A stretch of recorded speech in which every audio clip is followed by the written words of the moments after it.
दोस्तों आज की इस वीडियो में मैं आपको प्रीफर लोन एप्लीकेशन पर पर्सनल लोन कैसे अप्लाई करते हैं लाइव प्रूफ कंप्लीट प्रोसेस दिखाने वाला हूं। लोन अप्लाई करने से पहले आप यहां पर प्रूफ देख सकते हैं। जब हमने यहां पर लोन अप्लाई किया तो हमें यहां पर 51,000 रुपये से लेकर 1,43,000 रुपये का पर्सनल लोन ऑफर हुआ है और इस लोन को हम मैक्सिमम 24 महीने यानी कि 2 साल तक के लिए ले सकते हैं। यहां पर देखने को मिलेगा अगर इस लोन को मैं ठीक है 1,43,000 रुपये का लोन अगर मैं पूरे 2 साल के लिए लेता हूं तो मेरे को 7,922 रुपये की ईएमआई देनी पड़ेगी और जिसका महीने का रेट ऑफ इंटरेस्ट यानी कि ब्याज निकल कर आया है 2.42%। दोस्तों अगर आपको इमरजेंसी है और आप पर्सनल लोन के लिए अप्लाई करना चाहते हैं तो प्रीफर्ड लोन एप्लीकेशन आपके लिए एक बेस्ट ऑप्शन हो सकता है, क्योंकि यहां पर अगर आप पर्सनल लोन के लिए अप्लाई करते हैं तो आपको 20,000 रुपये से लेकर 3 लाख रुपये तक का पर्सनल लोन बहुत ही आसानी से आधार कार्ड पैन कार्ड के बेस पर मिल जाता है। और इससे भी अच्छी बात मेरे को ये लगती है कि प्रीफर लोन एप्लीकेशन पर जब हम लोन अप्लाई करते हैं तो हमारी जो एज का क्राइटेरिया है वो भी नॉर्मल ही रखा गया है, यानी कि अगर आपकी एज 20 साल से लेकर 55 साल के बीच है ऐसी कंडीशन में प्रीफर लोन एप्लीकेशन पर आप पर्सनल लोन के लिए अप्लाई कर सकते हैं, लोन ले सकते हैं। अब प्रीफर लोन एप्लीकेशन पर लोन अप्लाई करने से पहले आपका जो सिविल स्कोर है वो भी ठीक ठाक होना चाहिए, यानी कि 650 से ऊपर ही आपका जो है वो सिविल स्कोर होना चाहिए। अब मैं आपको लोन अप्लाई करने का लाइव प्रूफ कंप्लीट प्रोसेस दिखा देता हूं। पहले एक बार आप कंप्लीट प्रोसेस देख लें, उसके बाद लोन के लिए अप्लाई करें। तो जैसे ही आप लिंक पर क्लिक करेंगे आपके सामने ये वाला पेज आएगा। अब यहां पर आपको देखने को मिलेगा money made easy with Prefr get 3 lakh in 5 minute. 5 minute के अंदर आप यहां पर 3 लाख रुपए तक का लोन ले सकते हैं। नीचे आपको देखने को मिलेगा एंटर मोबाइल नंबर, यहां पर अपना मोबाइल नंबर डालेंगे, चेक बॉक्स को सिलेक्ट करके रखेंगे और अप्लाई ऑनलाइन पर क्लिक करेंगे। अब उसके बाद आपके मोबाइल नंबर पर एक ओटीपी आएगा, ओटीपी को यहां पर डालेंगे एंड गेट कैश पर क्लिक करेंगे तो आपके सामने ये वाला इंटरफेस आएगा। अब यहां पर आपको देखने को मिलेगा वेलकम बैक। यहां पर 2 ऑप्शन देखने को मिलते हैं, एक का continue with earlier pan number, तो आपको यहां पर आपका पैन कार्ड का नंबर देखने को मिल जाता है। ठीक है, तो सबसे पहले आप अपने नाम से ही चेक कर लेंगे, अगर आपका सेम नंबर है तो अपने पैन कार्ड का नंबर यहां पर डाल देंगे। और अगर आपको लगता है कि आपका पैन कार्ड का नंबर ये नहीं है, क्योंकि यहां पर आपको शॉर्ट देखने को मिलता है, पूरा नंबर डालना होता है, तो आप नीचे देखेंगे डिफरेंट पैन नंबर, आप जो है दूसरा कोई पैन नंबर भी यहां पर डाल सकते हैं सेकंड वाले को क्लिक करके। तो मैं यहां पर अपना पैन नंबर डालूंगा एंड कन्फर्म योर पैन पर क्लिक करूंगा। उसके बाद हमारे सामने प्रोसेसिंग स्टार्ट हो जाती है और हमारे सामने ये वाला इंटरफेस आता है। अब यहां पर आपको देखने को मिलेगा पिन कोड, यहां पर आप अपना पिन कोड डालेंगे। डिजायर्ड लोन अमाउंट, आपको कितने रुपए की लोन की जरूरत है वो अमाउंट आप यहां पर डालेंगे। अगर आपको बड़ा लोन लेना है तो यहां पर आप 4-5 लाख रुपए डाल दें, कोई फर्क नहीं पड़ता है, तभी जाकर आपको बड़ा लोन मिलेगा। नीचे आपको देखने को मिलेगा एम्प्लॉयमेंट टाइप, आप सैलरीड हैं या सेल्फ एम्प्लॉय हैं, यहां पर आप सिलेक्ट करेंगे। मैंने सेल्फ एम्प्लॉय सेलेक्ट कर लिया। उसके बाद हमसे पूछा जा रहा है कि मंथली इनकम, आप एक महीने में कितने पैसे कमा लेते हैं, यहां पर आप अपनी इनकम सेलेक्ट करेंगे, इनकम डालेंगे। और उसके बाद आपको नीचे देखने को मिलेगा ईमेल एड्रेस, अपना एक ईमेल एड्रेस डालेंगे और इस फील्ड को भरने के बाद गेट लोन ऑफर पर क्लिक करेंगे। तो आप देख सकते हैं हमारे सामने आ चुका है you are got a offer of 3 lakh, हमें जो है पूरे 3 लाख रुपए तक का लोन यहां पर मिल सकता है, ऐसा हमें बताया गया है। तो यहां पर सिलेक्ट बैंक पर क्लिक करेंगे और जैसे क्लिक करेंगे दोस्तों तो हमारे सामने जो है कुछ इस तरीके का इंटरफेस आएगा, यहां पर आप देखेंगे। अब यहां पर आप अपने बैंक को सिलेक्ट कर लेंगे। मैंने यहां पर अपना union bank of India select कर लिया, बैंक मेरा यहां पर आ गया। अब यहां पर हमारे सामने 2 ऑप्शन है कि आप जो है अपलोड स्टेटमेंट, अपनी जो है पीडीएफ फाइल अपलोड कर सकते हैं और लास्ट 3 मंथ की आप जो है यहां पर स्टेटमेंट अपलोड करेंगे, या नीचे आपको देखने को मिलता है नेट बैंकिंग, आप चाहें तो नेट बैंकिंग से भी यहां पर जो है अपनी पीडीएफ फाइल अपलोड कर सकते हैं। तो ऊपर वाला रिकमेंडेड है, आपको कुछ नहीं करना है, आप जो है 3 महीने की बैंक स्टेटमेंट पीडीएफ के रूप में जो है डाउनलोड कर लेंगे और उसके बाद अपलोड करेंगे। तो मैं इस पर क्लिक करूंगा, सिलेक्ट स्टेटमेंट पर क्लिक करूंगा, यहां पर जो है हमारे सामने आ चुका है। अब यहां पर अपलोड बैंक स्टेटमेंट पर क्लिक करूंगा, सिलेक्ट स्टेटमेंट हमारे सामने आ चुका है और जहां पर भी आपकी स्टेटमेंट है अपनी स्टेटमेंट को यहां पर दोस्तों आप जो है अपलोड कर देंगे तो हमारे सामने इस तरीके का इंटरफेस आएगा। ठीक है, तो यहां पर मैंने पूरे 1 साल की जो है स्टेटमेंट उसको अपलोड कर दिया है। अब अगर आपके पीडीएफ फाइल में यानी कि स्टेटमेंट में कोई पासवर्ड है तो पासवर्ड आप यहां पर डाल देंगे। तो मैं पासवर्ड डाल देता हूं, जो मेरा पासवर्ड है, उसके बाद सबमिट पर क्लिक करूंगा तो हमारे सामने दोस्तों ये वाला इंटरफेस आता है। हमारी जो एप्लीकेशन है, हमारी जो स्टेटमेंट है, ठीक है, वो अपलोड हो रही है। यहां पर आपको देखने को मिलेगा बैंक स्टेटमेंट अपलोड सक्सेसफुली। ठीक है, तो बैंक स्टेटमेंट अपलोड हो चुकी है और अब बैंक स्टेटमेंट के बाद लाइव प्रूफ यहां पर आप देखेंगे एक्चुअल में हमें कितने रुपए का लोन मिलेगा वो अब आपको देखने को मिलेगा। उस समय तो हमें सिर्फ और सिर्फ यहां पर बताया गया था कि 3 लाख रुपए तक का लोन ले सकते हैं। यहां पर आप देखेंगे हमारी सारी डिटेल चेक करने के बाद जो भी हमारा बेस्ट ऑफर होगा वो देखने को मिलेगा। अभी आप देख सकते हैं दोस्तों हमारा जो लोन का ऑफर है 1 लाख, ठीक है, 1,43,000, 1,43,000 रुपए का जो लोन है वो हमारे सामने निकल कर आया है कि भाई हम इतना लोन ले सकते हैं और हम जो है पूरे 24 महीने तक के लिए लोन ले सकते हैं। 2.42% पर मंथ का यहाँ पर रेट ऑफ इंटरेस्ट लगाया जाएगा। तो यहाँ पर आप देख सकते हैं अगर मैं 1,43,000 रुपये का लोन लेता हूँ तो मेरा प्रोसेसिंग फीस में जाएगा 7,507 रुपये 50 पैसे। ईएमआई, ठीक है, प्रोडक्शन में मेरा 1,688 रुपये जाएगा और अदर चार्जेस मेरे 3,125 रुपये जाएंगे। टोटल मिलाकर 1,43,000 का लोन लेता हूं तो मेरे बैंक में ट्रांसफर होगा 1,30,680 रुपये। और आपको देखने को मिलेगा दोस्तों टोटल यहां पर सब कुछ बैंक ट्रांसफर में 1,30,680 है। तो इस डिटेल को आप एक बार पढ़ लेंगे, सब कुछ देख लेंगे, यहाँ पर आपको सारी की सारी डिटेल जो है एपीआर वगैरह वो सब कुछ देखने को मिल जाता है। आप यहाँ पर चाहें दोस्तों तो लोन की अमाउंट को कम कर सकते हैं। मिनिमम यहाँ पर हम 51,000 रुपये कर सकते हैं। आप देख रहे हो अगर हम 51,000 रुपये का लोन लेते हैं तो हमें 18 महीने के लिए मिल रहा है 1.5 साल के लिए और 12 महीने के लिए मिल रहा है 1 साल के लिए। रेट ऑफ इंटरेस्ट हमारा जो है 2.42% है यहाँ पर देखने को मिलेगा। तो आपको जितने लोन लेना है उतनी अमाउंट को यहाँ पर जो है ये जो आपको ग्रीन कलर का बॉक्स देखने को मिल रहा है इसको स्क्रॉल करके कम या ज़्यादा आप यहाँ पर कर सकते हैं। आप देख रहे हो जैसे आप कम या ज़्यादा करेंगे वैसे ही आपका जो टेन्योर है वो यहाँ पर चेंज हो जाता है। तो दोस्तों यहाँ पर मैंने जो है 51,000 रुपये कर दिए हैं। देखो मैं आपको अगर 1,43,000 रुपये का लोन लेकर दिखाता हूँ, सेम वही तरीका है जो 51,000 रुपये का होने वाला है। बस होगा क्या दोस्तों, मेरे को ज़्यादा जो है चार्जेस देने पड़ेंगे, ज़्यादा ब्याज देना पड़ेगा। मेरे को लोन की जरूरत नहीं है, उसके बावजूद मैं 51,000 रुपये का लोन लाइव प्रूफ आपको लेकर दिखा रहा हूं। पर हमें दोस्तों 1,43,000 रुपये का लोन मिला है वो आपके सामने है। तो हो सकता है कि आपके जो है बैंक के बेस पर, आपके स्टेटमेंट के आधार पर आपको यहां पर 3 लाख रुपए तक का लोन मिल सकता है। ठीक है, तो यहां पर दोस्तों मैंने जो है 51,000 रुपये सेलेक्ट कर लिए हैं। यहां पर हमने जो टेन्योर 18 महीने का सेलेक्ट किया है और बताया गया है कि टोटल पे अगर हम 51,000 का लोन लेंगे तो 1.5 साल के बाद हमें 63,504 रुपये की टोटल रीपेमेंट करनी होगी। ये आपके सामने है दोस्तों।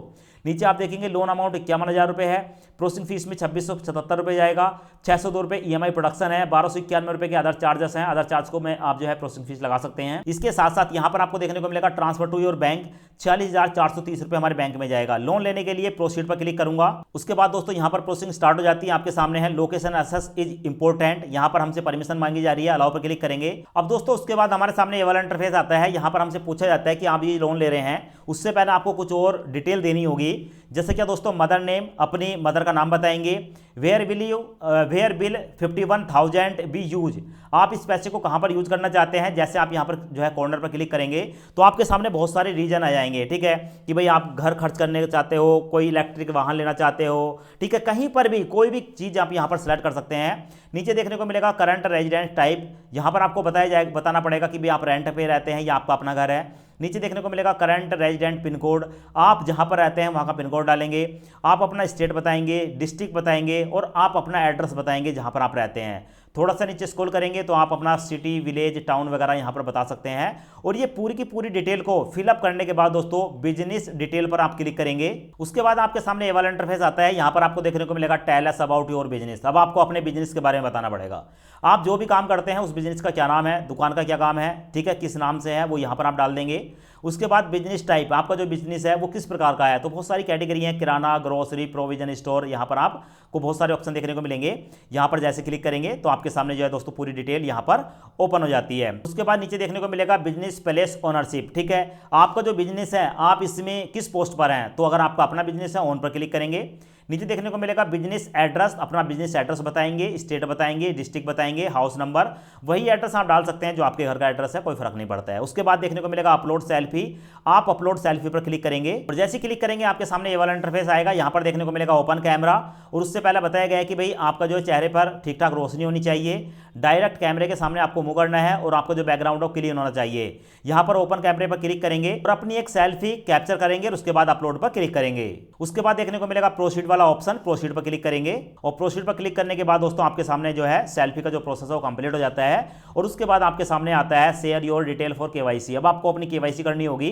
तो यहाँ पर देखने को मिलेगा डिजी लॉकर आधार, तो यहाँ पर आपको देखने को मिलेगा कंटिन्यू वाला ऑप्शन, इस पर आप क्लिक करेंगे। क्लिक करते ही दोस्तों आपके सामने ये वाला इंटरफेस आएगा। अब आपके आधार कार्ड के जो नंबर हैं 12 अंक यहाँ पर डालेंगे, नेक्स्ट पर क्लिक करेंगे। अब उसके बाद यहाँ पर प्रोसेसिंग स्टार्ट हो जाती है। आपके सामने ये वाला इंटरफेस आता है। अब आपको बताया गया है कि please enter OTP complete verification. आपके आधार कार्ड के साथ लिंक जो भी मोबाइल नंबर है उस पर एक ओटीपी आएगा। ओटीपी दोस्तों यहाँ पर डाल देंगे और जिस मोबाइल नंबर पर ओटीपी जाएगा उसके लास्ट के 4 डिजिट आपको यहाँ पर देखने को मिलेंगे। तो हमारे मोबाइल नंबर पर ओटीपी आ चुका है, ओटीपी यहाँ पर डालेंगे। डालने के बाद दोस्तों सबमिट पर क्लिक करेंगे। आपके सामने है। और जैसे सबमिट पर क्लिक करेंगे तो हमारे सामने कुछ इस तरीके का इंटरफेस देखने को मिलेगा। अब यहाँ पर दोस्तों अपने डिजी लॉकर के जो 6 अंकों का सिक्योरिटी पासवर्ड है उस पासवर्ड को यहाँ पर डालेंगे एंड डन पर क्लिक करेंगे। अब उसके बाद दोस्तों हमारा जो डिजी लॉकर है उसका होम पेज आ जाता है और यहाँ पर हमें बताया गया है आपका जो आधार कार्ड है उसकी दोस्तों यहाँ पर जो है डॉक्यूमेंट लिया जा रहा है। उसके बाद अलाउ पर क्लिक करेंगे। अब उसके बाद दोस्तों हमारी जो केवाईसी है उसको वेरीफाई किया जाता है, आपके सामने है। और केवाईसी वेरिफिकेशन होने के बाद आपके सामने आएगा केवाईसी वेरिफिकेशन अंडर प्रोसेस। अब उसके बाद आपके सामने ये वाला इंटरफेस आएगा जैसे केवाईसी कंप्लीट होगी और यहाँ पर देखने को मिलेगा माय बैंक अकाउंट। यहाँ पर आपको बैंक देखने को मिलेगा और यहाँ पर है link your bank account for loan disbursal and authenticate EMI repayment on due date. समझ रहे हो? तो यहाँ पर जो बैंक देखने को मिलेगा यहाँ पर कंप्लीट बैंक डिटेल पर क्लिक करेंगे अगर आप इसी बैंक में पैसा लेना चाहते हैं। और अगर आप चाहते हैं किसी और बैंक में पैसा लेना तो ठीक है, आप दूसरा बैंक भी यहाँ पर जो है ऐड कर सकते हैं। तो मैं कंप्लीट बैंक डिटेल पर क्लिक करूंगा। उसके बाद हमारे सामने ये वाला इंटरफेस आएगा। यहाँ पर आपको देखने को मिलेगा बैंक हमारा यूनियन बैंक ऑफ इंडिया है और यहाँ पर आपको देखने को मिलेगा अकाउंट टाइप। तो यहाँ पर कौन सा अकाउंट है, सेविंग है या करंट है, ठीक है, उसको यहाँ पर सिलेक्ट कर लेंगे। हमारा सेविंग अकाउंट है। अकाउंट नंबर यहाँ पर देखने को मिल जाता है, IFSC कोड यहाँ पर देखने को मिल जाता है। इसी अकाउंट में पैसा लेना चाहते हैं, वेरीफाई माई अकाउंट पर क्लिक करेंगे तो यहाँ पर बताया गया है कि अब आपको सेटअप ऑटो रीपेमेंट जो है उसको इनेबल करना होगा। तो यहाँ पर दोस्तों 2 ऑप्शन देखने को मिलते हैं और debit card, net banking and e sign, ठीक है, कुछ इस तरीके का प्रोसेस है। तो यहाँ पर दोस्तों आपको देखने को मिलेगा डेबिट कार्ड वाला ऑप्शन। मेरे सामने जो डेबिट कार्ड वाला ऑप्शन है इससे जल्दी ही हमारा जो है ऑटो डेबिट सेटअप हो जाता है। मैं डेबिट कार्ड पर क्लिक करूंगा, उसके बाद कंफर्म एंड कंटिन्यू पर क्लिक करूंगा। हमारे सामने दोस्तों कुछ इस तरीके का इंटरफेस देखने को मिलता है। यहाँ पर आप देखेंगे हमारी जो पूरी डिटेल है वो यहाँ पर बताई गई है कि यहाँ पर हमें जो है ई मैंडेट करना है। डेबिट कार्ड को सिलेक्ट करेंगे, इस चेकबॉक्स को सिलेक्ट करेंगे। सिलेक्ट करने के बाद सबमिट पर क्लिक करेंगे। अब हमारे सामने दोस्तों ये वाला इंटरफेस आता है और हमारा जो बैंक खाता है उसकी कुछ डिटेल यहाँ पर देखने को मिल जाती है। उसके बाद यहाँ पर आपको देखने को मिलेगा प्रोसीड वाला ऑप्शन, प्रोसीड पर क्लिक करेंगे। अब आपको देखने को मिलता है दोस्तों कुछ इस तरह का इंटरफेस। अब आपको यहाँ पर बताया गया है कि भाई आपको जो है 51,000 रुपये का लोन मिल रहा है और इस 51,000 रुपये के लोन की रीपेमेंट करने के लिए, ठीक है, आप ये परमिशन दे रहे हैं कि हर महीने की जो EMI है वो आपके बैंक अकाउंट से काटी जाए। उसके लिए दोस्तों यहाँ पर जो है यूनियन बैंक ऑफ इंडिया जो कि हमने सेलेक्ट किया है, ठीक है, उसको परमिशन देनी है। कैसे देंगे? तो हमारा जो डेबिट कार्ड होता है, ATM कार्ड, उसके पीछे जो 16 अंक होते हैं वो 16 अंक यहाँ पर डाल देंगे, ठीक है। उसकी जो एक्सपायरी डेट है उसका मंथ एंड ईयर डालेंगे और उसके पीछे एक CVV नंबर है वो CV नंबर यहाँ पर डालेंगे और ये कंप्लीट करने के बाद सबमिट पर क्लिक करेंगे। अब दोस्तों हमारे मोबाइल नंबर पर एक OTP आएगा, OTP यहाँ पर डालकर सबमिट पर क्लिक करेंगे। तो OTP हमने डाल दिया है, सबमिट पर क्लिक करेंगे। आप देखेंगे दोस्तों यहाँ पर प्रोसेसिंग काम जो है वो शुरू हो जाता है और आपके सामने प्रोसेसिंग है। उसके बाद देखने को मिलेगा हमारी जो पूरी डिटेल है वो देखने को मिलेगी और यहाँ पर कुछ सेकंड चलती है और इन सेकंड के अंदर ही 5 सेकंड के अंदर हमारा जो ऑटो डेबिट है वो इनेबल हो जाता है। मैंडेट ऑथोराइज्ड यानी कि सक्सेसफुली हो चुका है। उसके बाद दोस्तों आप देखेंगे हमारा जो ऑटो डेबिट है वो सक्सेसफुली सबमिट हो चुका है। Auto repayment setup complete. आपको बैंक खाता देखने को मिलेगा, बैंक का नाम देखने को मिलेगा। उसके बाद है proceed to disbursal, proceed to disbursal पर क्लिक करूंगा। उसके बाद प्रोसेसिंग स्टार्ट हो जाती है और जैसी प्रोसेसिंग स्टार्ट होती है हमारे सामने ये वाला इंटरफेस आता है। यहाँ पर देखने को मिलेगा एप्लीकेशन अंडर रिव्यू, ठीक है। अब यहाँ पर हमें कुछ समय लग जाता है दोस्तों। कई बार ऐसा होता है कि यहाँ पर आपको ज़्यादा समय भी लग जाता है और कई बार ऐसा होता है कि अगर आप दिन में जो है लोन के लिए अप्लाई कर रहे हैं तो आपका जो है कुछ ही मिनटों के अंदर ये जो है आपका वेरिफिकेशन हो जाता है। तो डॉक्यूमेंट वेरिफिकेशन आप देख सकते हैं यहाँ पर प्रोसेस में है और उसके बाद हमारे सामने आएगा ये वाला इंटरफेस डॉक्यूमेंट वेरिफिकेशन। अब यहाँ पर आपके सामने आएगा अपलोड वाला ऑप्शन। जैसे आप इस पर क्लिक करेंगे तो आपके सामने दोस्तों कुछ यहाँ पर जो है लिस्ट आती है, जैसे कि driving licence, voter ID card, electricity bill, LPG bill, PNG bill, bank statement, gas, water, passport, बहुत सारे ऑप्शन आपको देखने को मिलते हैं। तो भाई इनमें से कोई भी एक डॉक्यूमेंट जो आपके नाम पर है, ठीक है, वो आपको यहाँ पर अपलोड करना होता है। तो कोई भी एक डॉक्यूमेंट को आप जो है यहाँ पर सिलेक्ट कर लेंगे जो भी आपको लगता है। उसके बाद आप देखेंगे दोस्तों हमने जो है अपनी बैंक स्टेटमेंट को अपलोड कर दिया है, आपके सामने है। और उसके बाद यहाँ पर देखने को मिलेगा सबमिट फॉर वेरिफिकेशन, इस पर मैं क्लिक करूँगा और जैसे क्लिक करूँगा दोस्तों यहाँ पर जो है हमारा ये जो डॉक्यूमेंट है अपलोड हो जाता है। और जैसे अपलोड होता है दोस्तों हमारे पास जो है कॉल आता है। यहाँ पर आपको दोस्तों ये देखने को मिलेगा कि भाई आपके पास जो है फ्रॉड कॉल आ रहा है, पर फ्रॉड कॉल नहीं होता है। ये जो कॉल है ना दोस्तों ये आपको देखने को मिलेगा आपकी NBFC की तरफ से, प्रीफर की तरफ से। अब यहाँ पर जैसे ये कॉल आएगा अब आपको बताना होगा अपने 2 आसपास के अपने दोस्त मित्रों के किसी के भी 2 कॉन्टैक्ट नंबर आपको देने होते हैं। तो आप अपने पास में किन्हीं भी 2 लोगों के जो कॉन्टैक्ट नंबर है वो यहाँ पर बताएंगे और दोस्तों जैसे आप इनको कॉन्टैक्ट नंबर बताएंगे इनका जो वेरिफिकेशन का काम है वो कंप्लीट हो जाता है। वेरिफिकेशन कंप्लीट हो जाने के बाद आपके सामने आएगा पर्सनल लोन एग्रीमेंट। अब आपको दोस्तों यहाँ पर जो एग्रीमेंट है उसको साइन करना होता है। तो यहाँ पर आप आई एग्री पर क्लिक करेंगे और जैसे ही आई एग्री पर क्लिक करेंगे आपके मोबाइल नंबर पर एक ओटीपी आएगा। जैसे ही आप ओटीपी डालेंगे उसके बाद दोस्तों आपका जो एग्रीमेंट है वो सक्सेसफुली सबमिट हो जाता है। और जैसे ही आपका एग्रीमेंट कंप्लीट होता है आपके सामने देखने को मिलेगा disburse the loan within 24 hour. अब दोस्तों ये जो पैसा है, जितने रुपए का भी लोन आपने सेलेक्ट किया है, जैसे हमने 51,000 रुपए का सेलेक्ट किया है, ये पैसा हमारे बैंक अकाउंट में जाने में 24 घंटे तक का समय लग जाता है। पर दोस्तों मैक्सिमम 24 घंटे होते हैं, हो सकता है 1 घंटा 2 घंटे के अंदर ये पैसा आपके बैंक अकाउंट में ट्रांसफर हो जाए। तो ये भाई कंप्लीट तरीका था 2024 में प्रीफर एप्लीकेशन से इंस्टेंट पर्सनल लोन लेने का। इस एप्लीकेशन का जो डायरेक्ट लिंक है वो आपको वीडियो के डिस्क्रिप्शन, कमेंट्स बॉक्स दोनों जगह मिल जाएगा। ठीक है, आप जो है इस लोन के लिए अप्लाई कर सकते हैं। आशा करते हैं ये वीडियो आपको पसंद आया होगा। वीडियो पसंद आया हो वीडियो को लाइक करें एंड चैनल को सब्सक्राइब जरूर करें। धन्यवाद।